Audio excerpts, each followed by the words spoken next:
Good morning, everyone. In previous lecture, we have started acute viral hepatitis.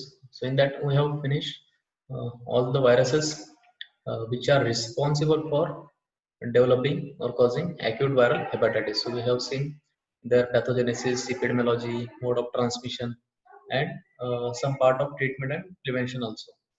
So today we will see the clinical presentation of acute viral hepatitis. So that means we will see the clinical features collectively because in previous lecture we have seen that even though these viruses, that is these hepatitis viruses, they belongs to the different family or their mode of transmission may be different, but the clinical presentation of all these viruses, they are quite similar. So that's why we will see the clinical features collectively of all these viruses.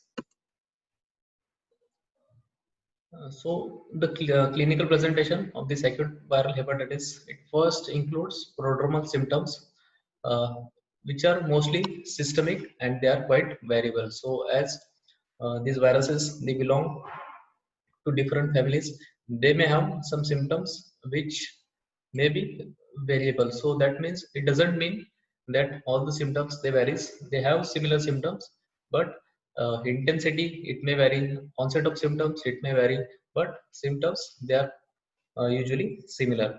Again, the prodromal symptoms of acute viral hepatitis, they are systemic. So if you remember, we have seen in the introduction of acute viral hepatitis is that acute viral hepatitis is a systemic disease which mainly affects liver. So that means what it means, if it is a systemic disorder, so obviously you will get some systemic symptoms also, because uh, we have seen in the pathogenesis of all these viruses that the pathogenesis, it was not due to mostly the cytopathic effects of viruses, but it was because of our immune response against the hepatocytes which were infected with these viruses. So that's why you will get systemic symptoms in acute viral hepatitis, even though liver is mainly affected.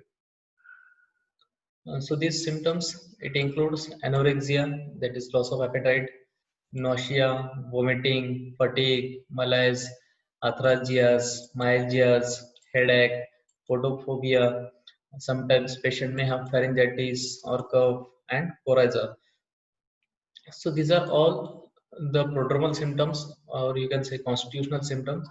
So all these symptoms, they indicate uh, the development of disease prior to the onset of some diagnostic or significant symptoms of acute viral hepatitis. So the diagnostic symptom, or you can say the significant uh, sign or symptom which indicates the presence of acute viral hepatitis is jaundice. So before the onset of jaundice, patient will have mostly the anorexia, mostly the nausea and vomiting, and some patient they may have fatigue, malaise and arthralgia, and some patient they may also have myalgia, headache, and rarely patient may have photophobia, pharyngitis, cough and coryza.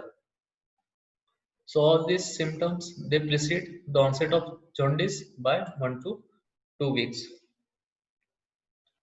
The nausea, vomiting, and anorexia are frequently associated with alteration in olfaction and taste. So these symptoms, they are usually associated with some alteration in taste. So they are frequently encountered in our clinical practice.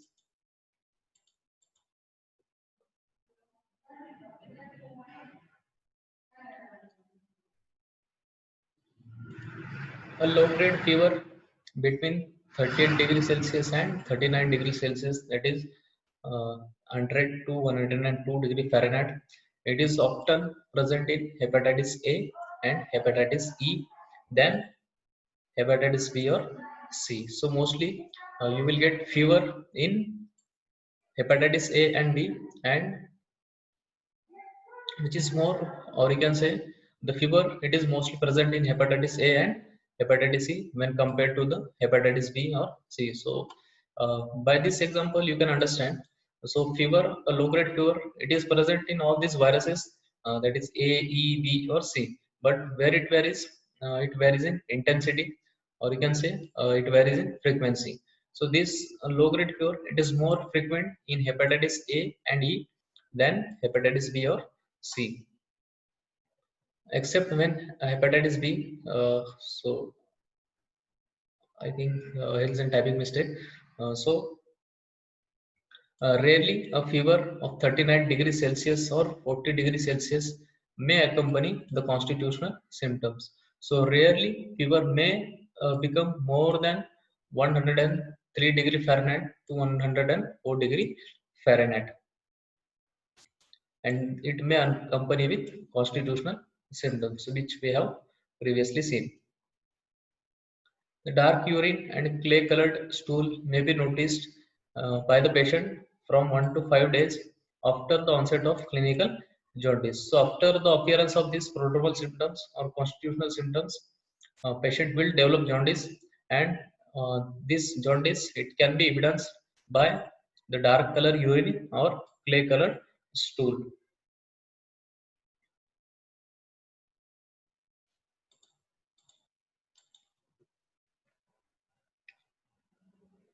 When the jaundice is there, it is with the onset of clinical jaundice, that means you can see the jaundice in the sclera or skin.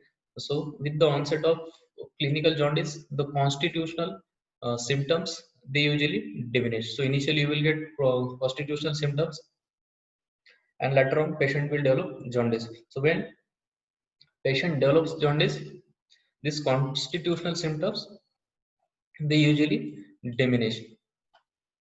But in some patient, mild weight loss, that is nearly 2.5 kg to 5 kg, it is common and may continue during the entire icteric phase. So this weight loss, it may be because of anorexia, because we have seen initially a patient has constitutional symptoms which includes loss of appetite and nausea and vomiting. So because of these two conditions, patient may have mild weight loss which may vary between 2.5 kg to 5 kg, and it is common, and it may continue during the entire icteric phase. So patient may lose weight during the entire icteric phase.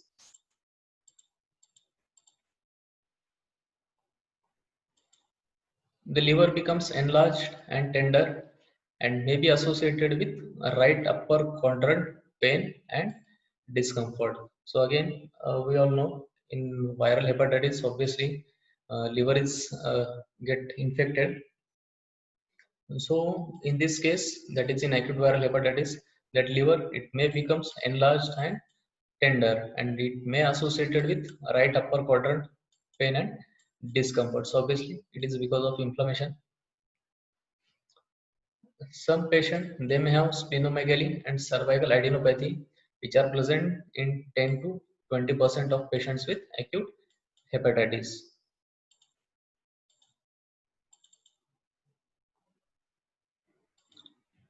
During the recovery phase, that means after the jaundice, when the patient starts taking treatment, or you can say, we already know that most of the cases, nearly 95% cases of acute viral hepatitis, they are self-limiting. So during this phase, that is during the recovery phase,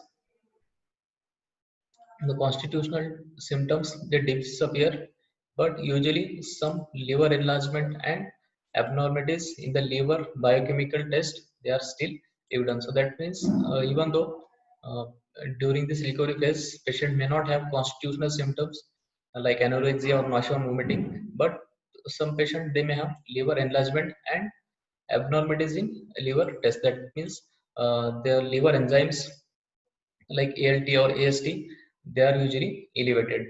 So they can still be evident.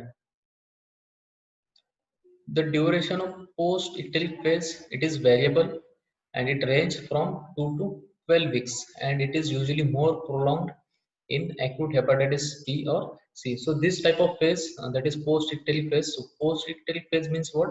So in this phase, that is recovery phase, You will not get constitutional symptoms. You will not have icterus. That means patient previously had developed jaundice, but now patient has no jaundice and even no constitutional symptoms. So only you will get elevated liver enzymes and enlargement of liver. So this is a post-tilt phase. So this post-tilt phase, it is variable and it may range from 2 weeks to the 12 weeks. So nearly 2 weeks you will get in hepatitis A and hepatitis C, and if it is prolonged for 12 weeks, or you can say the more than 2 weeks, so it is usually seen in hepatitis B or C. So it is obvious because in introduction, or you can say in comparative analysis of all these viruses, we have already seen that hepatitis B and C, they are usually responsible for chronic infection. So nearly 50% of patients with acute hepatitis B or C, they will develop chronicity. So because of this basic nature of these viruses, we will get prolonged post-icteric phase. Whereas we all know that hepatitis A and hepatitis C, they are usually and most commonly responsible for acute viral hepatitis, and their incubation period, it was also short, and it was mostly responsible for acute infection. So that's why the post-icteric phase, it is also short in hepatitis A and hepatitis C, because mostly they are self-limiting, uh, right? And they don't need any special treatment.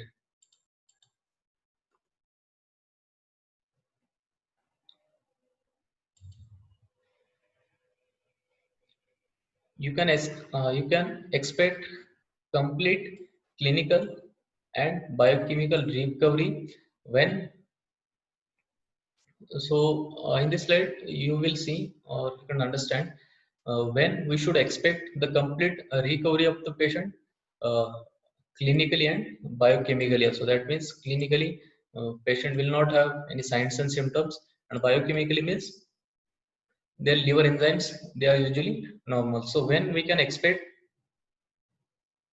this recovery after the patient gets infected? So in hepatitis A and E, we can expect complete recovery within 1 to 2 months. So as in previous slide, we have already seen that post-icteric phase, it can vary from 2 to 12 weeks. So 2 weeks means 15 days. So obviously this period is shorter in this hepatitis A and hepatitis E. So we can expect this recovery in 1 to 2 months in these two viruses, and 3 to 4 months after the onset of jaundice in 3/4 of uncomplicated. So remember, patient should not have any complications. So in uncomplicated self-limited cases of hepatitis B and C. So in short, we can expect the clinical and biochemical recovery within 1 to 2 months in hepatitis A and hepatitis C, whereas we can expect complete clinical and biochemical recovery in 3 to 4 months in uncomplicated hepatitis B and C. Usually among the healthy adults, acute hepatitis B is self-limited in 95 to 99% cases, so that we have already seen in previous lectures. Whereas hepatitis C, it is self-limited only in approximately 15% cases. So all these points we have already discussed in previous lecture. So hepatitis B, it is mostly self-limited in nearly 99% cases. So you can understand that this type of virus or this disease, it usually may not need treatment. So that we already seen. But most important here to see is it is a self-limited disease. So that means it will not progress to develop some fulminant disease, because we have already seen there are only 1% chances of developing fulminant disease. But the recovery, or you can say the self, or this hepatitis C virus, it is self-limited only in approximately 15% of cases.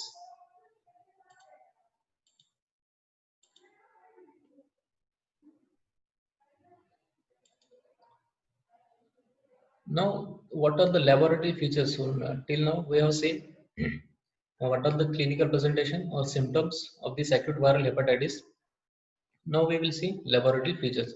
So in previous lectures also we have seen laboratory features uh, of each viruses respectively, but still we can, I have mentioned combinedly, or you can say in a conclusion, or as seeing only as acute viral hepatitis, what laboratory features you will get irrespective of these viruses. So it may be hepatitis A, hepatitis B, C, or E. So what laboratory features you will get in all these type of viruses? So first, you will get elevated AST and ALT. That means SGOT and SGPT. So that you commonly pronounce. So these liver enzymes, they are increased to a variable degree. So obviously it depends on the virus. So in hepatitis A and hepatitis C, it may increase more prominently, whereas in BC, it is elevated, but not as much as compared to the B and C. During the prodromal phase of acute viral hepatitis, so mostly they elevate during the prodromal phase of acute viral hepatitis and precede the rise in bilirubin level. So it follows, or laboratory follows the clinical picture of acute viral hepatitis. So in previous slide we have seen patient will have prodromal symptoms like anorexia, nausea, vomiting. Such type of prodromal symptoms we have seen, and during this you will get elevated liver enzyme, that is AST and ALT. Then later on, after prodromal symptoms, we saw that patient will develop jaundice. So when this jaundice develops, so obviously you will get a rise in bilirubin level. So same sequence you will get in laboratory features also. So initially you will get elevated AST and ALT, and later on you will get a rise in bilirubin level. The level of these enzymes, however, does not correlate well with the degree of liver cell damage. So that I think I have already told that even it may be elevated more, that is these liver enzymes, they may be elevated in thousands of range, but it does not indicate the severity of disease. So severity of disease, it is mostly dependent on prothrombin time.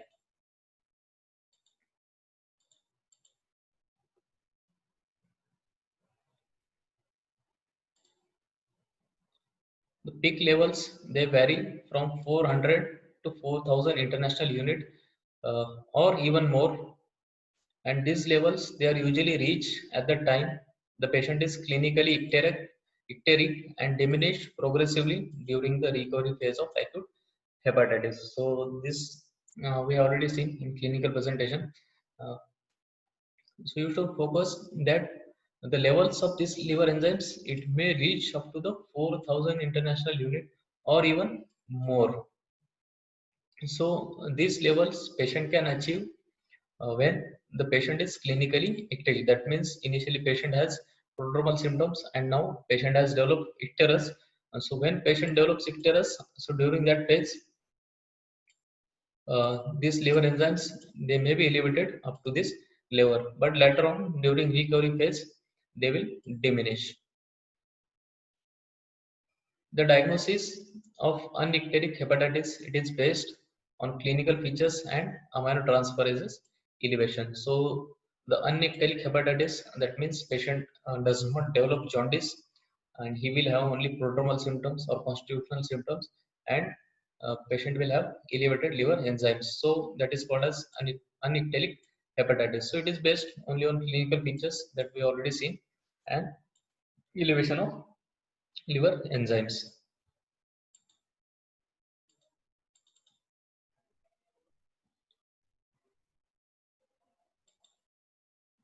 When jaundice appears, the serum bilirubin, it typically rises between 5 to 20 mg per dl. So all you know, the normal range of bilirubin, it is usually less than 1, or you can say sometimes it may be 1 to 1.5. So in acute viral hepatitis, when patient develops jaundice or icterus, that serum bilirubin level, it may range or it may rise to 5 mg per dl to 20 mg per dl, and it may continue to rise despite falling of serum aminotransferase level. So in some patient, it is possible that even though liver enzymes they are decreased, but this bilirubin it may be continue to rise.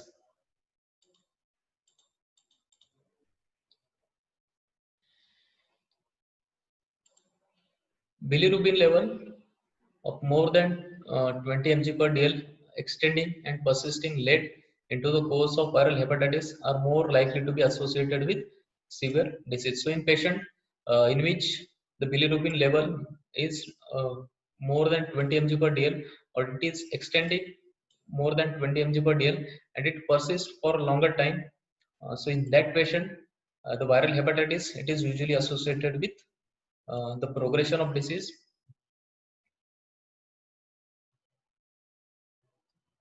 The serum IgG and IgM levels they are elevated in about one third of patients during the acute phase of viral hepatitis. So that we have already seen that these antibodies they are very much essential for the diagnosis of acute viral hepatitis. But the serum IgM level it is elevated more characteristically during the acute hepatitis A. So that I think I have already told in previous lecture that serum IgM level it is indicative of IgM acute infection. So it is more characteristically elevated in acute hepatitis A. So that we have already seen in previous lecture, but still as we are seeing the laboratory features of acute viral hepatitis, I have mentioned it again. Some patient they may have neutropenia, that is and lymphopenia, that means decreased neutrophil count and lymphocyte count. So they are usually transient, so that means this you can say decrease in count it is usually transient and they are followed by relative lymphocytosis. Some patient they have atypical lymphocytes which varies between 2 to 20% and they are common during acute phase.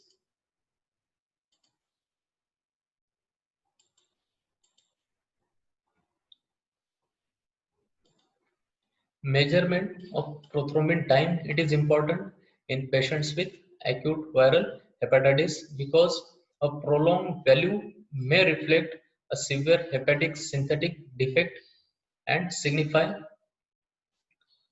extensive hepatocellular necrosis and indicate a worse prognosis. So this slide, or you can say this investigation, it is very much important to see the severity of acute viral hepatitis, because we all know most of the coagulating factor they are synthesized by the liver.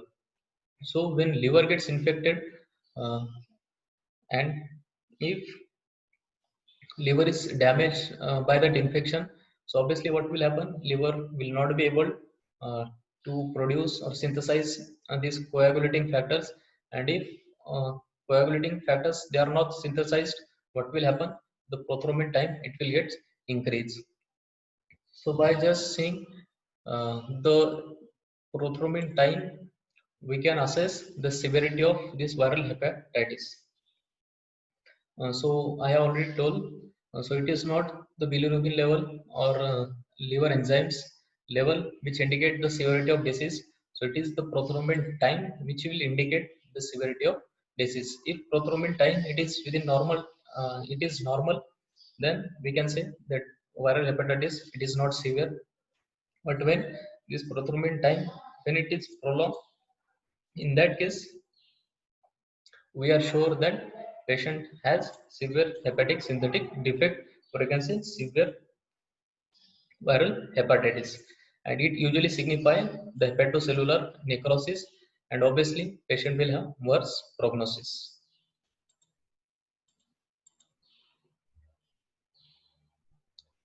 Serum alkaline phosphatase it may be normal or only mildly elevated, whereas a fall in serum albumin it is uncommon in uncomplicated viral hepatitis. So in complicated viral hepatitis,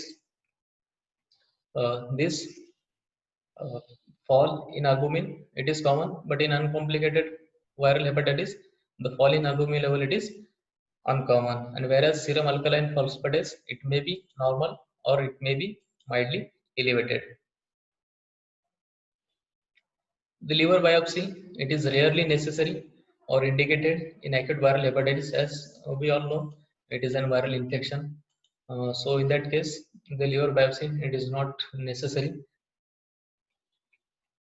Uh, but it can be indicated when the diagnosis it is questionable or when clinical evidence suggests a diagnosis of chronic hepatitis. So in acute case, it is not necessary, but when the diagnosis it cannot be ruled out on the basis of these laboratory features or investigation. So in that case, some may advise liver biopsy. Uh, in conclusion, I have mentioned all the viruses and the respective diagnostic test for the acute stage of this viral hepatitis, so that we have already seen one by one in previous lecture also. So for the diagnosis of hepatitis A virus, we need IgM anti-HAV antibodies. For hepatitis B, you will get anti-HBC antibodies and presence of hepatitis B surface antigen in serum.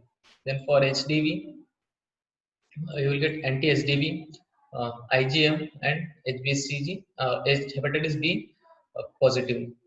Because we all know this hepatitis C virus, it is basically uh, dependent on for replication on hepatitis B. Then hepatitis C virus. So there is no antibody test to determine the acute stage of HCV RNA positive in the absence of anti-HCV, positive in the immune competent phase, it's suggestive of acute infection. So basically, uh, here this sentence it is mixed. So basically, there is no antibody test to determine the acute stage, whereas hepatitis C RNA positive in the absence of anti-HCV, it is that is anti-HCV antibodies. They are absent in a competent phase, in immunocompetent phase, it's suggestive of acute infection. So in short, you can say that HCV RNA, that is, we all know HCV is an RNA virus. So if we detect this HCV RNA, we can confirm the diagnosis of hepatitis C virus. Then hepatitis E virus, so obviously you will get antibodies against this hepatitis E virus. So IgM antibodies you will get for the diagnosis of acute hepatitis E.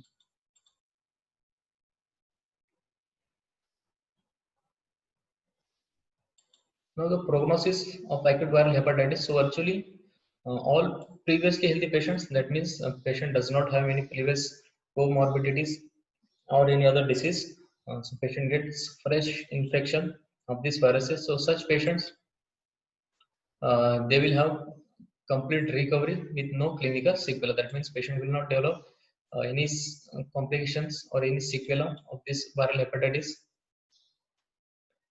Similarly, in acute hepatitis B, we all know that 95 to 99% cases, they are usually self-limited and they will have favorable course and complete recovery.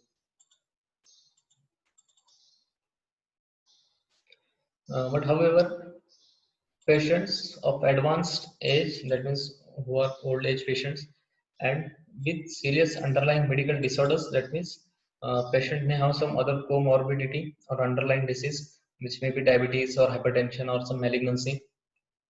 So such patient, they have prolonged course and are more likely to experience severe hepatitis. The initial presenting features such as ascites, peripheral edema, and symptoms of hepatic encephalopathy, they suggest a poor prognosis. So if patient develops ascites because of this viral hepatitis, or patient may have peripheral edema, so such signs they will indicate poor prognosis. In addition, a prolonged prothrombin time, low serum albumin level, hypoglycemia, and high serum bilirubin level, they also suggest severe hepatocellular disease. So we have already seen how to assess the severity of this acute viral hepatitis. So they will also suggest some poor prognosis. The case fatality rate in hepatitis A and B, it is very low, that is approximately 0.1%, but it is increased by advanced age and underlying debilitating disorder. So we have already seen in previous lectures that fatality rate in this acute viral hepatitis, it is very much low, but this rate, it can be increased if in a patient who are old age and patient who has some underlying debilitating disorders.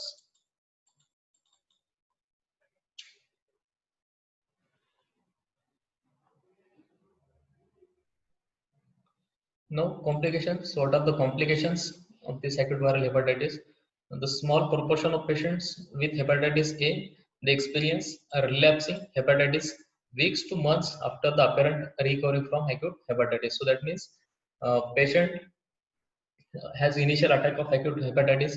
Later on, there was apparent recovery of that patient, but after a week or after a month, the patient will again suffer with, you can say, the symptoms of hepatitis, or you can say some laboratory abnormalities. So this is called as relapsing hepatitis. So such this is an sequela rather than complication. So it can be a sequela of this acute viral hepatitis. These relapses, they are characterized by the recurrence of symptoms that I have just mentioned, or elevated liver enzymes, and occasionally jaundice and fecal excretion of hepatitis A virus. So the relapses, they are mostly characterized by the symptoms, appearance of symptoms, and elevated liver enzymes, and rarely or occasionally there may be jaundice. Another usual variant of acute hepatitis A, it is cholestatic hepatitis, which is characterized by protracted cholestatic jaundice and pruritus. So some patient who develop cholestatic hepatitis, they will have the jaundice, and along with jaundice, they will also have pruritus. Rarely, the liver test abnormalities, they persist for many months or even up to years. So in some patient, what may happen that the liver enzymes, they are usually elevated, and this elevation of liver enzymes, it may persist for many months, for 1 month, 2 months, or 3 months, or even up to a year. So it is possible, but it is rarely possible. The most feared complication of viral hepatitis is fulminant hepatitis. So what we should worry uh, while dealing with acute viral hepatitis is that its complication, which is most feared, that means we should worry about this fulminant hepatitis, in which patient may have massive hepatic necrosis. So fortunately, this is a rare event, and it is seen primarily in hepatitis B, D, and E. So this fulminant hepatitis, even though it is most worried complication of this acute viral hepatitis, but it is rare. So fortunately, it is rare, and it is primarily seen in hepatitis B, D, and E. So in hepatitis A and hepatitis C, you will not get this fulminant type of hepatitis. The chronic hepatitis, it is an important late complication of acute hepatitis B, which occurring in the small proportion of patient with acute disease. So this we have already seen in previous slide also.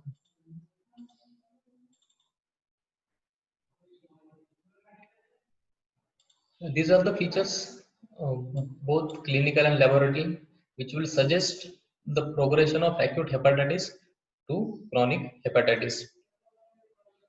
So what features are there which suggest the progression of this acute viral hepatitis?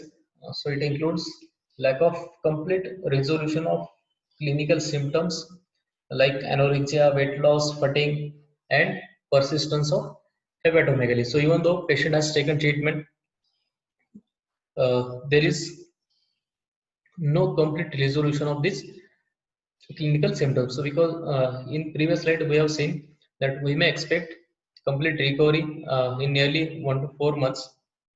So even after this period, if there is no complete resolution of these clinical symptoms, we can suspect the progression of this acute hepatitis to the chronic hepatitis.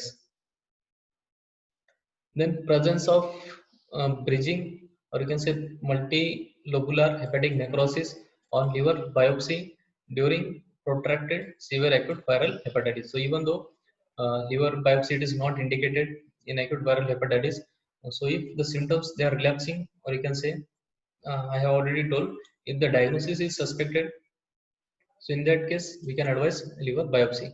So on liver biopsy, if there is a multilobular hepatic necrosis. Uh, so in that case, we can expect the progression of this disease to the chronicity.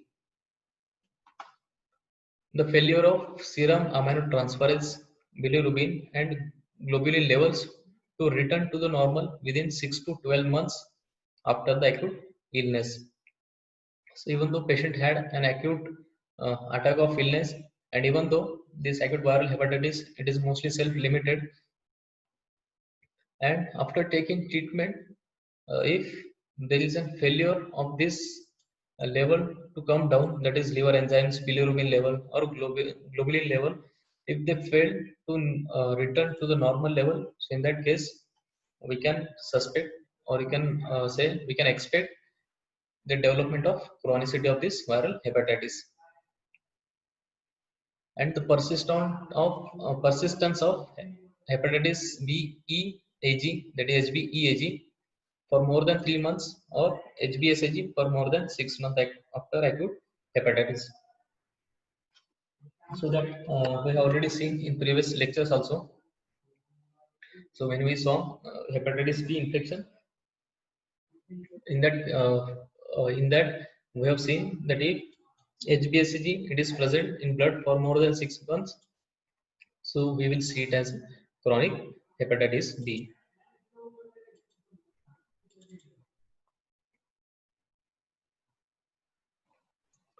Now the differential diagnosis for this acute viral hepatitis. So we all know, apart from these hepatic viruses, there are certain other viruses which are also responsible for developing this viral hepatitis. So that we already seen in first lecture, but still I have mentioned here.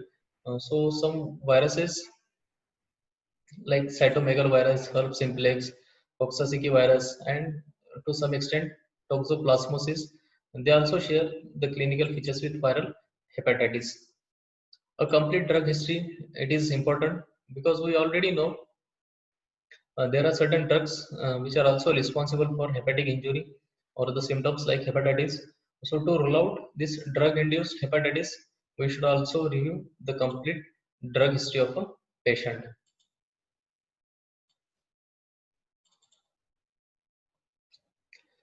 So finally, in conclusion of this acute viral hepatitis, is that all forms of acute viral hepatitis in immune competent person, they are self-limiting. So what we have seen till now, that if patient is immune competent, so in that case, the acute viral hepatitis it is mostly self-limiting. But if patient has some underlying disorder, or you can say patient is immunocompromised, in that case this acute viral hepatitis it is not self-limited, or you can say it can progress to the chronicity. Or we also seen that this acute viral hepatitis it may progress to the severity of disease. They do not require any specific therapy other than the stopping hepatotoxic medications, including oral contraceptives and paracetamol. So we already know that this acute viral hepatitis it is mostly self-limiting, and that is the reason that it does not require any specific treatment rather than stopping some hepatotoxic drugs like oral contraceptives or paracetamol. So if patient is taking this type of drug, so we should only stop this medication rather than focusing on some specific treatment.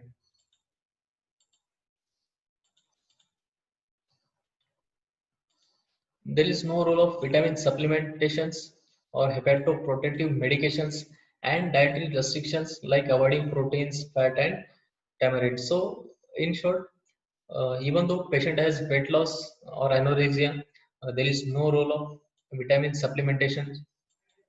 Again, even if liver enzymes they are elevated, that we already seen that ALT and AST they are elevated in this acute viral hepatitis. So even though there is an elevation of these liver enzymes, or even though there is an elevation of serum bilirubin level, so there is no need of hepatoprotective medications, because this disease it is usually a self-limiting disease. So there is no need of hepatoprotective medications, and obviously there is no dietary restriction. The patient can start their routine work as soon as they feel fit to do so. So even though patient has an episode of acute illness, so in that case, as early as when the patient feels better that he can work, so the patient can start their routine work. So there is no restriction, or you can say there is no need to take bed rest for more time. That even if patient feels better, so some may advise the bed rest for 10 days or 15 days. So there is no need for this bed rest for a longer time. So patient can immediately start their routine work. The dietary restriction and alternative medications may have deleterious course in acute viral hepatitis. So we have already seen that there is no role of dietary restriction. So such dietary restrictions they may cause some deleterious course in acute viral hepatitis. So this is all about acute viral hepatitis. So in next lecture we will start the chronic hepatitis. For today, it is the end of the lecture. Thank you.